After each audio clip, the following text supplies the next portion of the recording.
Tenemos nuestro primer invitado del día. Se trata de Domingo Contreras, miembro del Comité Político del Partido de la Liberación Dominicana y además, bueno, parece que aspirante a la alcaldía del Distrito Nacional. Bienvenido, un placer tenerte con nosotros, Domingo. Buenos días, Laura. Buenos días, Domingo, ¿cómo estás? Estamos bien aquí. Domingo, parece que la carrera por las aspiraciones a la candidatura a la alcaldía del Distrito Nacional se activó en el Partido de la Liberación Dominicana. Mira, yo pienso que van a ir llegando los plazos. El PLD tenía un primer reto que era muy importante, tener un candidato, tener alguien, un aspirante que se identificara ya como el representante del PLD de cara al proceso del 2024. Y eso nos consolida porque genera esperanza, nos coloca claramente en la batalla electoral de cara al 2024, porque, digamos, las otras dos organizaciones importantes ya tenían identificado quién le iba a representar, y eso es fundamental para poder participar y consolidar una fuerza. Las elecciones, aunque uno no lo vea, las elecciones municipales son en febrero del 2024, es decir, si calculamos de ahora, falta un año y 4 meses.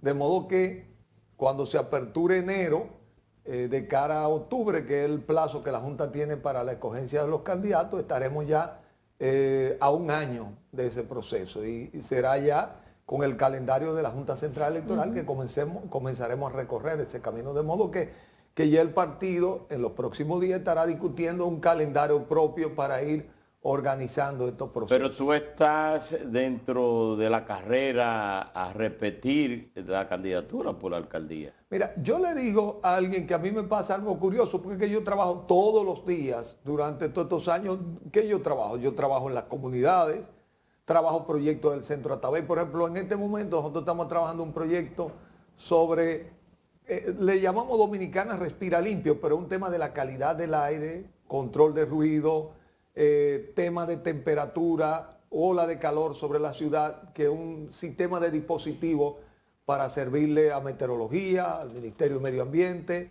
a la sociedad del pulmón, de la calidad del aire, que es un tema fundamental. Digo eso, pero trabajo en las comunidades, ahora mismo estoy trabajando en toda la cuenca del río Osama, de Osama, Jaina y Nizao, que tiene que ver con la calidad del agua de la ciudad. Ese es mi diario vivir, sea desde el Centro de Innovación Atabey o sea el propio trabajo político que tengo, de modo que estoy en contacto con los líderes. Tú le estás dando mucha vuelta para tú decirle, Domingo, No. a nuestro público, si está entre mis planes la alcaldía o no está entre los planes es el trabajo hacia esa proyección. No, he dicho que sí, que está en mis planes. Lo que te estoy explicando es que hay gente que dice, yo aspiro por un momento. No, es que eso se ha hecho parte. Alguien que se hace municipalista y ambientalista, eso se convierte en su diario vivir. El hecho de que se genere como una candidatura es un momento en el calendario que representa una forma en cómo se organizan estos procesos. De los planes que tú tenías para los municipios capitaleños, ¿cuáles cosas tú crees que no se han hecho y que se debe de hacer? Yo creo que el tema ambiental sigue siendo un tema prevalente en la ciudad de Santo Domingo. Y lo vimos el viernes 5 con el tema de las inundaciones.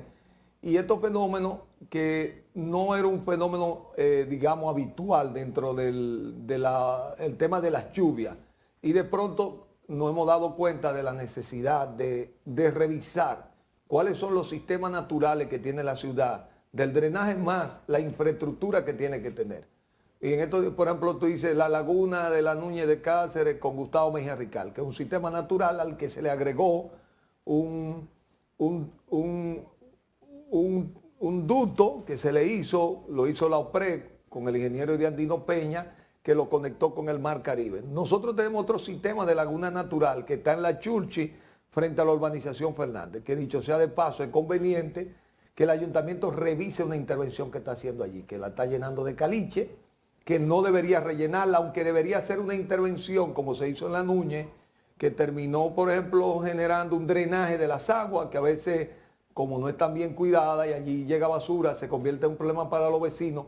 pero aquella no se llenó y evidentemente se dejó como un sistema natural de recolección de agua en ese punto bajo, porque la ciudad no tiene la infraestructura Creo que necesaria. también en la Máximo Gómez hay otro... No, ya ese se hizo con la línea del metro, se construyó un sistema de galería gigante que debería servir para las interconexiones futuras que la ciudad requiere. Hay 2 o 3 sistemas de galería, que es lo que hemos hablado, que ahí hay una oportunidad para los servicios, tanto de agua como probablemente de electricidad, cables soterrados, que es uno de los proyectos que hemos anhelado. Yo creo que el gobierno mismo, que tiene una mirada de la alianza público-privada, debería darse cuenta que en una ciudad, en la expansión que tiene Santo Domingo, requiere incrementar su infraestructura subterránea para poder brindar los servicios y el soporte que la ciudad requiere. Todas las ciudades del mundo grandes que conocemos, y Nueva York fue la primera que arrancó esa tendencia, tienen una enorme infraestructura debajo del suelo. Ahorita que hablábamos de árboles, uno no se puede imaginar un árbol gigante con raíces pequeñas. Tiene que tener un sistema radicular lo suficientemente grande para soportar los vientos, el peso que representa. Y es igual para una ciudad, es el mismo principio. Una ciudad grande, densa, va a tener agua usada, agua potable y agua pluviales, porque además agréguenle algún factor. Por ejemplo, hay un factor de permeabilidad que tiene que tener por eso una ciudad. Por eso es que cuando se da un permiso, en el predio que te permiten construir, tú debes construir el 60%, pero debes dejar el 40% para que la infiltración del agua, porque el agua cuando cae en un patio, infiltra directamente al subsuelo, pero como ha pasado aquí, que casi se ha ido impermeabilizando, el agua termina en el perfil de la calle. Y si genera un volumen de agua como el que tuvimos, entonces tú generas un efecto piscina en la ciudad. Fíjate que después va poco a poco descargando, pero a ellos también. La mañana amaneció sin agua en las calles. ¿Por qué es que esta ciudad tiene una bendición? Es que las alcantarillas son muy pequeñas, o sea, la cantidad de agua que cae es mayor que la que puede absorber el correcto. drenaje. No, y el sistema puede en un momento ser desafiado, pero lo que nosotros tenemos que darnos cuenta, que este fenómeno que ocurrió y que le preguntamos a varios climatólogos, ¿qué pasó con esto? Es que estos fenómenos se van a reproducir con más frecuencia. Todo el tema, por ejemplo, y un ejemplo, otro indicador de ese tipo de fenómenos que tienen que ver con el cambio en la temperatura, lo que hemos llamado ahora el cambio climático, una modificación en las temperaturas del océano Atlántico, del mar Caribe, que genera más fenómenos, pero también acompañado que la ciudad genera un efecto isla de calor, porque la ciudad se ha impermeabilizado, ha perdido muchos árboles, cada nueva edificación cortan los árboles del patio, pero esos 2 a 2 se ha vuelto ya en cientos de miles de la masa de árboles que debemos tener en la ciudad. ¿Y qué te genera eso? Un efecto de 4 a 5 grados de temperatura, que te genera una masa de aire caliente. Si se encuentra con una tormenta como la que tenemos, ¿qué es lo que te hace? Te incrementa y te hace un fenómeno local de una lluvia intensa en un punto determinado, que en vez de movilizarse como regularmente ocurre, se te estaciona en un punto y tú generas una lluvia.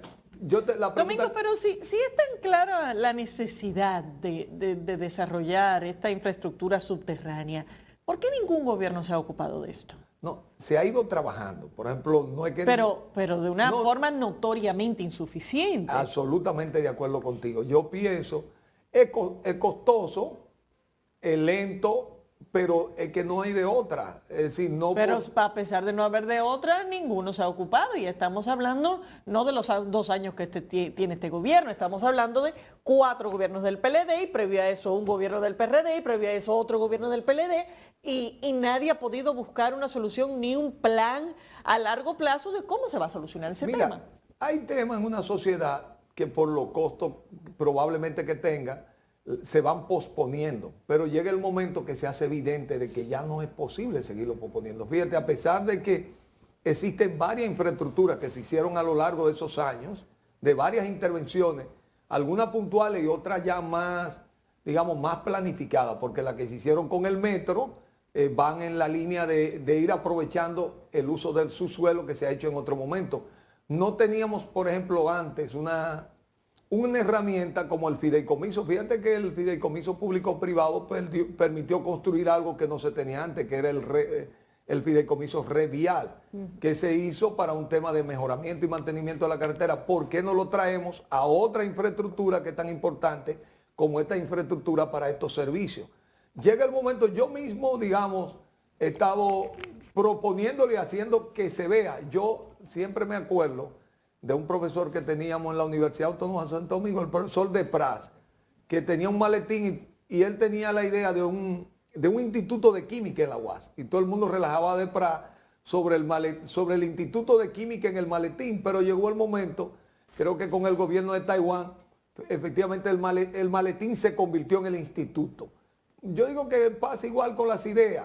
A veces uno mira una necesidad que hay en una sociedad, hay muchas otras necesidades, probablemente el hecho de que aquí no había una cultura del uso del subsuelo, que el metro la trajo, no se había visualizado. Y yo creo que los acontecimientos del último viernes han puesto de relieve que zonas como Piantini, Naco, que se ha densificado y que es bueno desde el punto de vista urbano, no tiene la infraestructura que se requiere y que hemos colocado en situación de vulnerabilidad esta zona, que no debe ser. Domingo.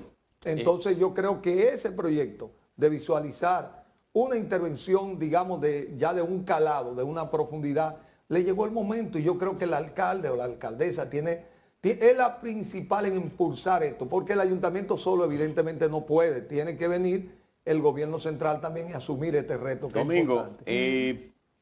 Ya en tu parte como miembro del comité político, quiero preguntarte, se suponía que con... Pero, perdón, Caminero, Sí. y antes de irnos de nuevo a la política, una última pregunta con el tema de esa situación. ¿Se pudo hacer algo para prevenir lo que pasó el día de las lluvias? ¿Hubo algún tema? Porque se habla mucho de la basura y de que los invernales de alguna manera se bloquean.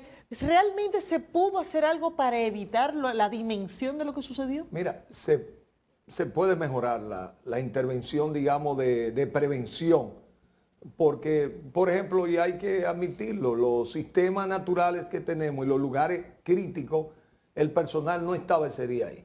Y hay un descuido, porque, por ejemplo, yo vivo en La Pradera y camino y sé que las dos lagunas que están ahí tienen más de 8 meses que no le ha dado mantenimiento. Todavía hoy no se le ha dado mantenimiento. Ni la que está en la Guarocuya, ni la que está en la Gustavo. Entonces, y bueno, y te digo que en este momento el ayuntamiento, lejos de estar limpiando la que está frente a la urbanización Fernández, está echándole caliche en una intervención que está haciendo. Entonces, probablemente subestimaron en un fenómeno como este, no lo tenían y al no prever probablemente el momento de ajustar. Que todo el mundo coincide en que no era previsible. Probablemente. La dimensión. No, pero a partir de ahora tenemos que entender lo que sí. Y fíjate que, por ejemplo, cuando Gonzalo era el ministro de Obras Públicas, Obras Públicas tenía una ocupación muy directa en ayudar a tener unas brigadas que desde que comenzaba a caer una pequeña lluvia, tenían un mantenimiento, pero accionaban inmediatamente cayera cualquier lluvia, porque no es solo del plástico. Por ejemplo, puede ser de hojas de árboles, porque cuando está lloviendo vienen vientos, caen las hojas, te tapan los invernales, porque sabemos que nuestra infraestructura para atender los problemas de drenaje pluvial son insuficientes hoy en la ciudad, y los que tenemos, porque la ciudad tiene un sistema de topografía natural para el desagüe de las aguas. Va a estos puntos bajos o se dirige hacia el mar. Entonces es un tema de tiempo, aunque caiga mucha lluvia. Si están bien cuidadas, disminuimos el tiempo y disminuimos los riesgos a lo que vimos. Por ejemplo, porque hay que entender la dimensión de esto. Los bomberos atendieron más de 80 llamadas de emergencia en una zona como Naco, como Piantini, porque la gente se quedó atrapada en los sótanos, en vehículos, se dañaron sistemas, gente se quedó atrapada en los elevadores y se puso en riesgo la vida. Fíjense que cuando habíamos tenido la muerte de 9 personas con un acontecimiento como este, entonces hoy es el momento de que no volvamos a pasar. Y por ejemplo, lo que ahorita le hablaba de un sistema también de monitoreo de estaciones de medición del calor, de la temperatura, de los parámetros que tiene que tener la Oficina de Meteorología y del Clima, son hoy ya fundamentales en la ciudad, porque tú tienes que tener una medición del microclima, aparte de los fenómenos que te puede avisar la NASA, que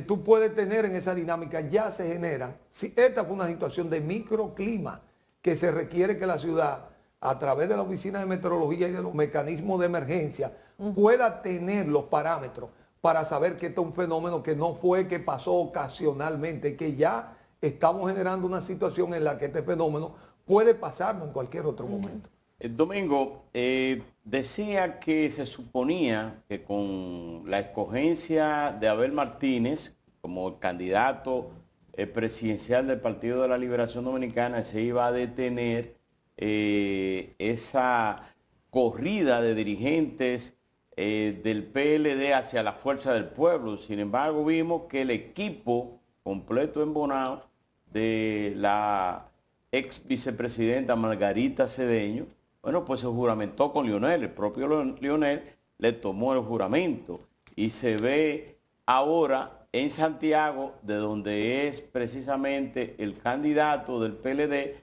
esa escisión que se produjo con la salida de del ex senador Julio César Valentín, con decenas de dirigentes importantísimos de Santiago. ¿Qué está pasando? ¿Cómo? Pero ustedes tratan de minimizar esa salida. No, mira, lo que pasa, Caminero, que eso en la dinámica política dominicana, si tú te pones a ver cualquier proceso electoral, esto es una cosa que ocurre con frecuencia. O sea, no le preocupa, no le preocupa eso. Nosotros lo que estamos ocupados, no preocupados. Por ejemplo, yo anoche terminé casi a las 10 de la noche juramentando en la circunscripción que me corresponde, que es Santo Domingo Este. Estuvimos en Boca Chica, en Guerra, en El Tamarindo, en Cancino Adentro, juramentando los nuevos comités intermedios que están surgiendo en el territorio. Porque ciertamente eso es un tema que es parte de la dinámica política y tú verás, por ejemplo, cuando se hagan los procesos de escogencia interna, cómo las personas que no son favorecidas en uno u otro partido terminan saltando para convertirse en candidatos de otra organización. Ese intercambio en un cierto nivel dirigencial por expectativa determinada es parte ya de una dinámica. Ahora, ¿dónde tú te tienes que concentrar? En los líderes que quieren crecer, que son líderes sociales, que están comprometidos con el proyecto del partido, porque a la vez, si tú agarras... Eso no es normal, que un dirigente de la talla de Julio César Valentín, miembro del comité político, del más alto organismo del comité central y de la dirección de la provincia, esté renunciando. Eso no es normal. Usted dice que es porque se le negó algún que fuera candidato ahora o... No. Valentín, Valentín. Julio César es una persona inclusive que le apreciamos, una persona talentosa, usted no puede. Ahora, él tomó su propia decisión política y él parece ser que ha decidido tiene otras ambiciones políticas que no sentía que el PLD se la cumplía. Ahora, lo fundamental en esto, y nosotros lo estamos viendo, ¿qué estamos viendo? Que Abel comienza a crecer y Abel ha cambiado el horizonte político dominicano y ya lo veremos. Es decir, él es la novedad de este proceso político. Es un candidato con un enorme atractivo porque tiene además que mostrar el hecho de transformar una ciudad que el país anhela ocurra en el resto del territorio. Entonces, es el candidato con mayor posibilidad de crecer. ¿Qué es lo que tenemos que ver? Ver cómo eso va a ocurrir, porque ya el proceso no está alrededor de uno u otro dirigente que tome una decisión. Aquí estamos concentrados. ¿Cómo va a ser el desempeño de Abel? ¿Qué Abel va a proponerle a la sociedad dominicana para enfrentar los retos que estamos viendo? Una delincuencia creciente, un problema de inflación significativo, bueno, una serie de retos en el ordenamiento de cada uno de nuestros entornos urbanos que no cumplen las expectativas de los ciudadanos. Entonces, ¿cómo el poder, cuáles reformas de temas fundamentales que han estado ahí, cómo Abel puede traducir su experiencia con mayores recursos, con mayores posibilidades de generar un marco de autoridad para esas transformaciones de la sociedad dominicana. Y yo te digo que cualquier movimiento, porque eso nosotros vivimos juramentando gente que viene de otro lugar, gente que se mueve a otro sitio, pero lo esencial del debate no está ahí. Porque al final esto también hay que medir cuáles son los niveles de simpatía que van a generar los candidatos. Y yo te digo que de los tres que se avisoran en el horizonte, Abel Martínez está llamado a ganar las próximas elecciones. Es el que tiene menor tasa de rechazo, tiene mayores posibilidades de conectar con lo que son las expectativas electorales que tiene la sociedad dominicana en este momento. Por razones, el presidente Abinader se ha convertido en una decepción para amplios sectores. Y todos los días lo que promete, te dijo un plan de seguridad que todo el mundo ve que fracasó y que él no termina de admitir, porque ya lo de Chu se está convirtiendo en un relajo. Cada vez que trae una nueva idea que no funciona y que la gente está sufriendo en carne propia en temas de seguridad, pero igual pasa en otros terrenos de la vida nacional. Nosotros habíamos avanzado en educación significativamente y este gobierno hizo una contrarreforma que ha tratado de resolverlo con un nombramiento. Entonces, son los temas que le tocan a la gente, porque una madre antes tenía garantía de que su hijo tenía desayuno, tenía una comida, tenía una merienda en la escuela, un sistema educativo contratando y formando a profesores para que tuviéramos un sistema de alta calidad, y todo eso de pronto lo perdimos. Entonces, esos son los temas esenciales que serán parte de este debate. Y yo creo que en ese campo Abel Martínez va a ganar ese debate ampliamente por los antecedentes que ha tenido el PLD y porque él es una figura que está llamada a inspirar esa confianza. Bueno, esperemos que las cosas en el PLD, lo interno, se vayan despejando. Estamos todavía a meses de que se abra la precampaña, pero ¿hay algún paso concreto que tú entiendas que deba darse para la continuación de la elección de los eventuales candidatos? Mira, en el caso del PLD nosotros estamos en un proceso de reorganización. Esperamos ya ahora en el mes de diciembre, que estamos de aniversario, cerrar ese ciclo. El PLD inició un congreso, en el medio del congreso realizamos esta consulta.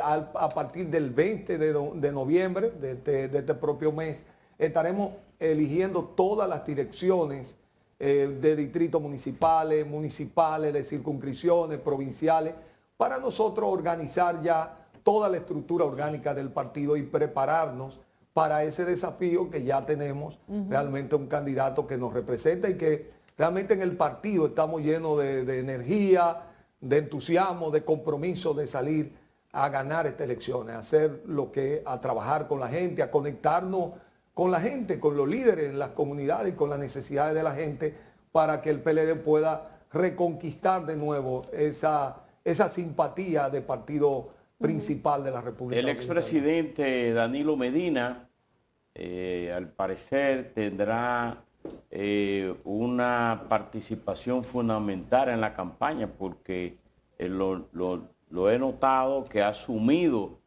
como el liderazgo como presidente del PLD, y ayer, este fin de semana, en la actividad dio declaraciones, siempre se mantenía fuera de lo que es las discusiones políticas, pero ahora lo veo más activo. Parece que él va a ser fundamental en esa campaña. Mira, y yo creo que eso es un tema muy interesante, que una persona que fue presidente tenga tanto entusiasmo y compromiso con que haya un relevo más allá de su persona. Yo creo que eso fue lo que Danilo mostró y es lo que nos llamó a cada dirigente a hacer nuestro trabajo, que él estaba entusiasmado, está comprometido, y eso yo creo que es lo que va consolidando al PLD en el camino de las decisiones que ha tomado de recorrer este camino, de dar un relevo, de darle oportunidades a la juventud. El PLD es un partido de oportunidades, así mismo, y a ver el ejemplo de eso, cómo en el PLD siguen surgiendo figuras jóvenes como Leonel lo fue en su momento, ahora lo es Abel, cómo el PLD es un partido de oportunidades. Gracias, Domingo, muchas gracias. Señores, despedimos a Domingo Contreras, miembro del Comité Político del PLD y aspirante a la candidatura por la alcaldía del Distrito Nacional. Vamos a una pausa, enseguida volvemos.